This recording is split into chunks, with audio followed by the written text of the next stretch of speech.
right, guys. Hey, one round of the football playoffs in the book.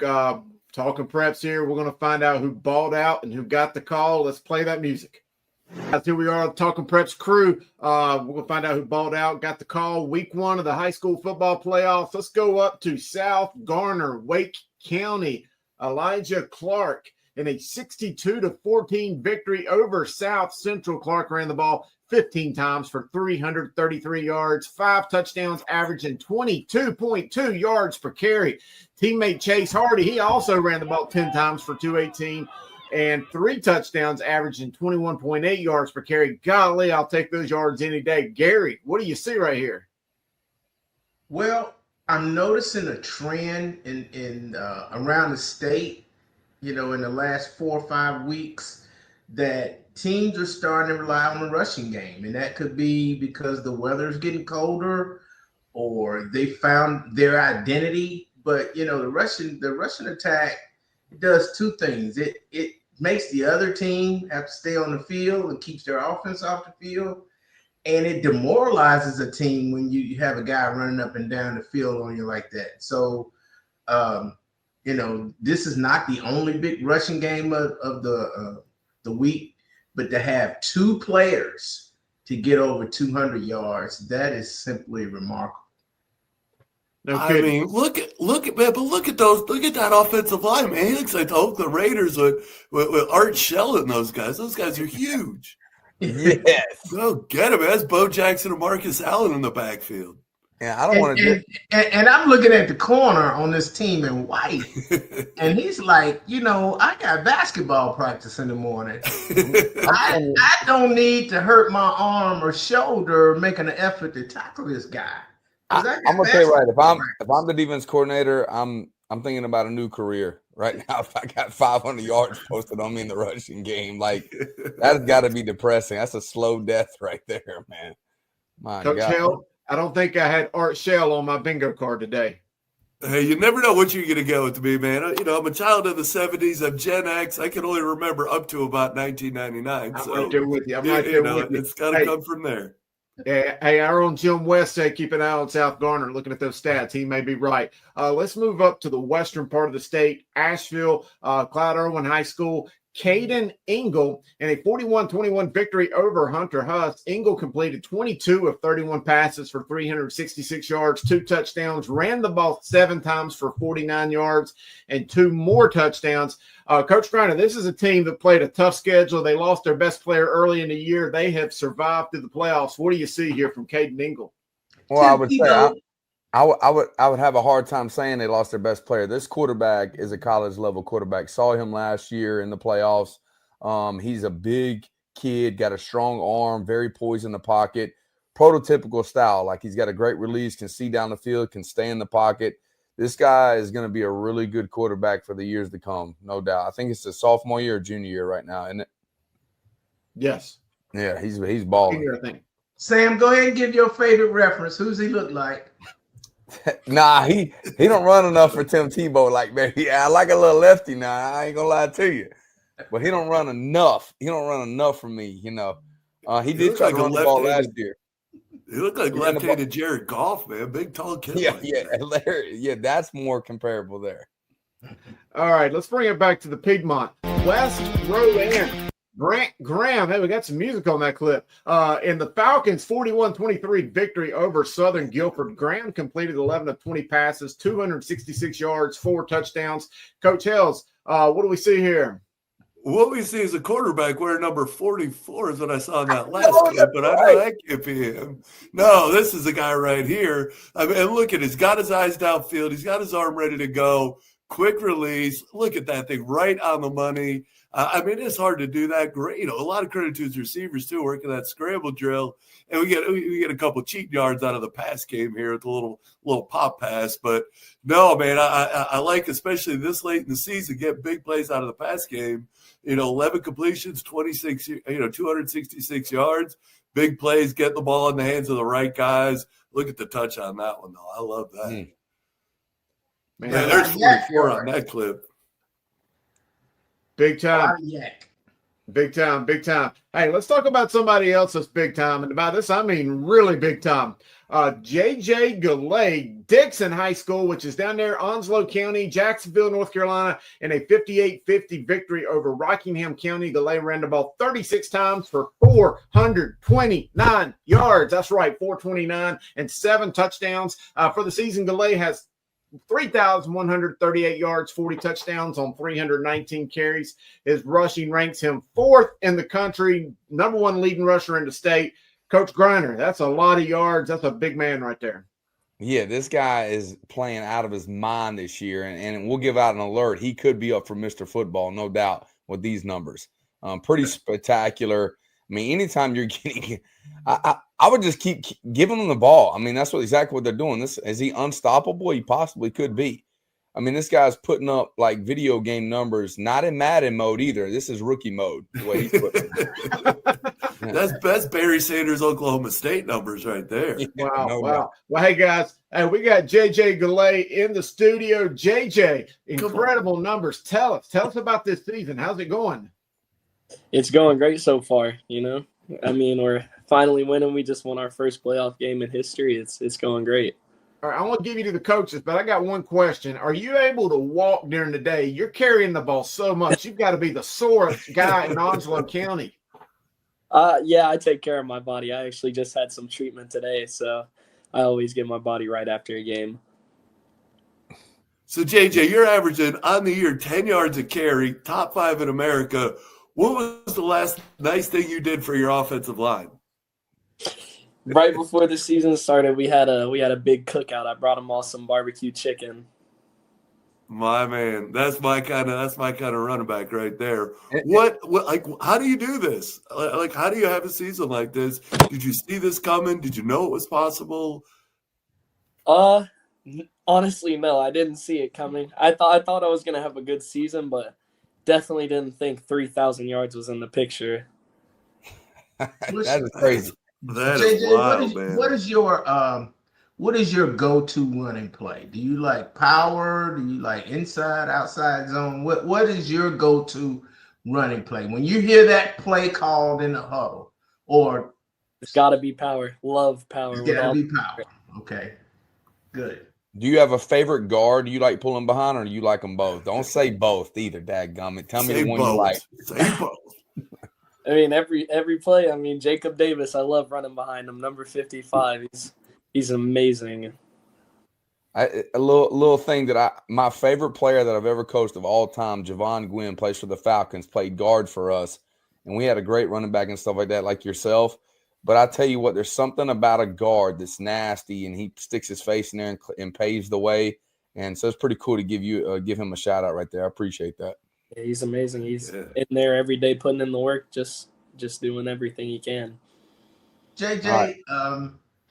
How do the colleges see you, or how do they envision you in their program? You know, as we watch the NFL, college, high school, and it seems like running backs are devalued in the NFL. How do they see your value in college? Well, I'm hoping to be valued high. You know, everybody kind of turns their nose up at the single wing, but I mean, I think the film shows itself. I kind of go out there and I mean, breaking tackles and avoiding getting tackled should show that just because I'm in a single wing offense, it's not spoon fed to me. I do my part too. You definitely do more than your part. I got a unique question for you. Yeah. If you're top 5 in the nation, you're doing more than your own part. That's for sure. What is your favorite part? 2-part question. What's your favorite part of the single wing? If it's the illusion, if it's the direct right at you, tell me what you like about it the most. And the second part is you got to give me one nickname for an offensive lineman you guys have. They all got unique nicknames. Like I got to have one of those. Okay, my favorite part of it is people know what's gonna happen and they still cannot stop it, no matter how they try. I like it. That's my favorite part about it. And then, as in a nickname, do you mean like names we have for our offensive linemen? Yeah, it could be it could be an individual name. It could be a team name for the offensive line. Like, some people name their offensive linemen. Or, like I'll give you an example. We got one of our guys, we call him Cheese. All right, you can break it down why, but like, do you have an individual nickname for anybody in particular, or do you have a whole nickname for the whole offensive line? Yeah, our big outside tackle, his name is Parker. His last name is Wooly. We call him Wooly Bully because he bullies everybody. I love it. Love it. Outstanding. Well, hey, JJ, thanks for coming on. But before I let you go, you guys go on the road to Northeast Guilford on Friday. You guys, I've really broken down your schedule. I think a lot of people maybe, they just don't know a lot about Dixon because you guys are kind of down there in the southeast corner of the state. But you've played a tough schedule. 1 point loss to Havelock, a couple points to Croatan, both who I think are top-level 5A schools. Heck of a ball game against Northside in Jacksonville, and you guys are still in it, playing one of the top teams this week in Northeast. Just tell us how you feel about that game and your team this year. Well, going into this game, we just can't make mistakes that hurt ourselves. The reason we lost those games in the regular season is because we made mistakes that hurt ourselves. So we're going to go into the game trying to clean up those mistakes to have a very great game that I think – and keep this history going with Dixon winning these playoff games. All right, JJ. Hey, you balled out. You got the call from us here on Talking Preps. We appreciate you giving us some time to talk about your incredible performance. Best of luck on Friday and in your future endeavors playing football on Saturdays. Thank you. All right, guys. Hey, what a young man, JJ Gallet. That's a lot of yards, guys. Yeah, a whole lot. 400 yards Friday night? Are you kidding me right now? Yeah, and his team, Dixon, they're averaging 44 points a game. So most of those are probably on his shoulders, but incredible. But anyway, hey, we're going to take a quick break here on Talking Preps, but we will be right back. Hey, this is Chris Hughes, host of the Observer's Talking Preps. Proud to say that our show is growing and growing and growing, and we've got a brand new schedule. Mondays at 8 p.m., get our Players of the Week. No more waiting. Then on Tuesday, 8 p.m., catch me and Sam and all the guys of the #1 show in high school football in North Carolina, Talking Preps. Wednesdays, 8:30, Dale Ross and Jim West will host Talking Preps OT Live, talking about statewide issues, trends, and interacting with viewers. And don't miss our post-game show Fridays at 11 p.m., where we wrap up all of the night's actions. At Talking Preps, we've got you covered all week. All right, guys, here we are back again, Talking Preps, breaking down the top players from North Carolina from the first round of the playoffs. Let's go back, and we're going to talk about a guy. I think we had him on last week as well, Central Cabarrus High School, DeMonte James, in a 38-10 victory over Southeast Guilford. James ran the ball 20 times, 244 yards, averaging 12.2 yards per carry. Also had 2 interceptions, plus 1 reception for 15 yards and an interception with 4 tackles. Now he has 11 straight games with 100 or more rushing yards. Gary, tell me about this man. Well, look, he looks like he can hit the home run. Like I planted that foot and went north and south. And to have 11 straight games of over 100 yards puts me in mind of a guy I spent a little time with this weekend named Natrone Means. Yes, sir. Probably the greatest running back that ever played at Central Cabarrus, maybe even the best football player ever from Central Cabarrus. And he reminds me of Natrone, the way he's running up and down the field like that. Wow. That's a big play because he had a 99-yard touchdown last week and an interception we had him on. Mm-hmm. It's a big play machine. Yeah, I mean, this kid, I don't know what his recruiting's like, but this is a Division I talent right here, no doubt. You can just tell the speed that he plays at, offense, defense. He looks different on the field. Just looks different. No doubt, no doubt. Gary, no love for Lamont Reed. He was a great running back for Central when NC State, but no, you're right. Natrone was pretty good. Natrone was the man, and Natrone came to mind just because I had a conversation with him. You're 100% right. It was incredible to watch back in 1989. Magical season. Hey, let's move on. Let's come here to the Queen City. Providence Day, Brendan Raven in a 45-0 victory over North Raleigh Christian. Raven caught 9 passes for 148 yards, 2 touchdowns, also had 2 touchdowns and 2 interceptions. Coach Hales, you've seen this guy. What do you think? Yeah, man, just a great set of hands on him. I mean, obviously, he's not just doing it on the offensive side, but on the defense side as well. I mean, see this clip right here. He comes off, reads the quarterback, uses his hands, high points it. So, I mean, once the ball's in the air, there's no difference whether he's on offense or defense. Like, he's going after, like, this ball belongs to me. And I mean, it looked like the other night the ball did belong to him. I mean, he caught 9 from his quarterback and 2 from the other team's quarterback. All right.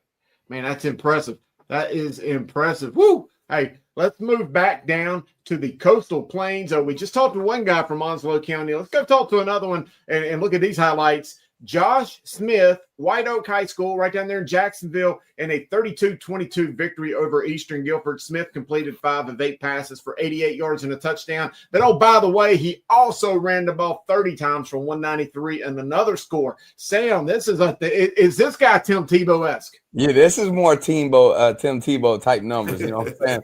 Make these guys commit more to the box, so we got one-on-one matchups. You got to put 8 in the box, or I'm running it down your daggone throat. I love it. He's got 30 carries as a quarterback. I mean, talk about like getting ready to go. And he's playing defense as safety. Come on, man. This guy right here, he's not robbing deep third. He's in the box making tackles on the second level. Like that's downhill safety and a 30-carry quarterback. Let's go. This is the kid that grew up watching Varsity Blues too many times during the week. You know, this guy just loves football. You got to love it. Billy Bob's his favorite. yeah, Billy Bob Thornton. And I mean, they got every football movie. He watched Rudy. Like this guy might go through 6 videos of football during the week to get hyped for the game. All right. Hey, let's go back to Eastern North Carolina. North Johnston High School over there in Kinley, North Carolina. Eli Willard in a 42-35 victory over Washington. Willard had 14 tackles, 10 of which were solo, also had 8 tackles for a loss and 2.5 sacks. Gary, tell me about this guy. Well, you know, with those kind of stats and to only win by 7 points, it makes you wonder what would have happened had he not had those stats. Because to have those kind of stats and still give up 35 points, seems like he may have saved the day for them. Absolutely. I would say to the other team, it looks like, well, it could be just on his highlights too. Why would you keep trying to run at this guy outside? He's setting the edge better than most people do. And every single one of his clips, he was just popping the tight end or the offensive tackle, setting the edge extremely well, getting good extension. And they're still trying to run the ball outside. Maybe we need to run to the short side of the field a little bit. All right. Hey, let's go up to Wake County.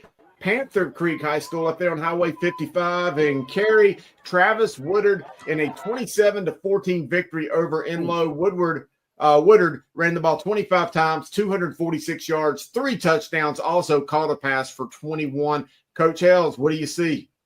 I see Speeds is going the distance, you know, setting up his blocks. He finds the hole, and as soon as he does, he's not wasting any motion. He's getting downhill right now. And I mean, one of the big things, just like he sees 2 defenders, he just split them. Shortest distance between 2 points is a straight line. I mean, this kid must be great in geometry, too, because he is a straight line to the end zone on all these clips, man. Kid's got a nose for the end zone. All right, great year for Panther Creek. Hey, Gary, that's another UNC coach team. Sean Crocker played DB for Mac Brown in the early 90s. That's a good year they're having. Yes, it is. And you know what a lot of these teams have in common is they have big play capability. Because when you get to the later rounds of the playoffs, you need to be able to hit a big play because the defenses are too good for you to have 10 and 12 play drives. You got to have that guy who can go the distance. Absolutely. Hey, we've got one more guy who balled out, and he seriously balled out. Got the call for us here talking preps. Let's talk about Cole Huff over at Palisades in a big 35-32 victory over South Mac. Huff completed 16 of 20 passes, 306 yards, 3 touchdowns. Palisades won their second playoff game in school history. Big-time performance, Sam. What do you see? I see a guy that's been ready to take over a program, and kudos to Cole, you know, because I've heard Simmons talk about this guy multiple times. He's got a lively arm, great football player. His only concern was going into this game was going against his former team. He was like, how is he going to react? I hope he gets, he doesn't get too emotional about the game. And obviously he balled out because he had 3 touchdown passes in the game. They're all explosive plays and led his team to victory over a very tough South Meck team. So great job by Cole, no doubt. All right, hey, let's bring Cole into the studio. Let's hear from him about this game. Cole, welcome to Talking Preps. Tell us about that game. How'd it feel? Man, just seeing like all the people that I used to play with, it just felt like kind of different than any other game I played in. Get on the field, just knowing that, I had to go through them at the end of the day. Like there was no going around it. So, and I love the guys I've been blessed with to be on the team with, and just as a team, feel we just got the job done. You spread the ball around really well. I mean, there was 3 touchdown passes that what I saw in your highlight. I actually saw it online earlier today. And weren't they all 3 different receivers, if I remember correctly? Yes, sir. Yes, sir. That's pretty good, man. That's really good. And they're all explosive plays. So you found it working the offense. And you're a dangerous team, no doubt. Are you excited about the second round matchup? Yeah, I'm definitely excited. The whole season, we've been just trying to show that last year wasn't, like a fluke year for us. We're just trying to prove ourselves. So, that the best way to do that is to go against, the best of the best. So, yeah, we're definitely excited. We got to get a good game plan for next week, and we're gonna see what happens. Cole, what did you do, like, as far as preparation for this game? And I'm not necessarily talking about during the week, but like Friday from like 5 o'clock till 7 o'clock. And you had referenced earlier, playing against a lot of guys that you already knew. Like, and I know the emotions are definitely different for that reason. So, like, did you do anything different, or how did you kind of combat those feelings? I got like a lot of text messages, leading up to the game. Just, everybody kind of like just putting different stuff in my ear, But, at the end of the day, I just had to like zero in on the main goal, just keep the main thing. And, just kind of block out all the other noise that I didn't feel like was needed for that situation. So, and we got the job done. At the end of the day, I just tried to keep myself calm, didn't try to press too much, and ended up working. I got a Cole, question for you. at what point in the game does it just become another game on the field? We know there's excitement of the playoffs, there's excitement of playing against people and that type of thing. But at what point in the game did it just become another game to you? I would say from, the first snap, we threw the ball on the first play, and, it only took me like one throw just to get in the rhythm, kind of like really lock in and just put all the other emotions aside and just understand like what the job is to get done. And especially, the game plan that was drew up, it was great, especially for the first drive. We had like a really quick touchdown. I think it was on the 3rd or 4th play. And, that really like got the ball rolling. And after all that, it was, yeah. So Simmons has been like talking to McFadden about his play script. You just gave the info. Oh, no. Question for you. This is something that I'm just curious about. You were with Joe Evans for a good part of your career, okay, or at least a year, right? And Yes, I want to know what that handshake was like walking through the line. I'm not gonna lie. I think he missed me on that one. I was walking through. I was halfway. It's all love at the end of the day. Especially in the weight room. They helped elevate my game. I think they put like 20 pounds on me. After the season ended, and that's just a blessing in itself. But I mean, the handshakes at the end of the game. I was just trying to get through it. I'm not gonna lie. Did he give you Did he give you a little extra, or was it just like very cordial, like a little clap? I think he got. I think he gave Simmons a handshake. I don't think he saw me, but I was just in the line doing my thing. Curved you. Okay, we'll get you that handshake. Hey, Cole, Don't be starting stuff, Sam. Don't be starting stuff with Joe. He is. Hey, Cole, you guys get to go to Huff on Friday night, take on the top team in the 8A. Tell us your thoughts on that ball game. That's a big one. Yeah, the game plan, every single week, we always just I'm that's the most thing I'm confident in. especially if I see it on film. When I see something that I feel like the whole team like has like a common goal and like that we know that there's something we can attack and execute on, that just gives me confidence and gives the whole team confidence, I feel like. And when we just get a little bit of confidence, the team that we have, man, I feel like we can hang with anybody at the end of the day. All right, Cole. Congratulations being named one of our Talking Preps Players of the Week. You balled out. You definitely got the call. Best of luck on Friday. Yes, sir. I appreciate it. All right, guys. Hey, that's going to do it for this week's Talking Preps Players of the Week. If you want to be considered for Talking Preps Players of the Week, check us out. Send us a note on X or on IG with your stats, link to your huddle film. Send it to us by Saturday at 6 p.m. Our staff here will verify everything. Hit us up, Charlotte Preps on X, Observer Preps on IG. If you ball out, you will get the call.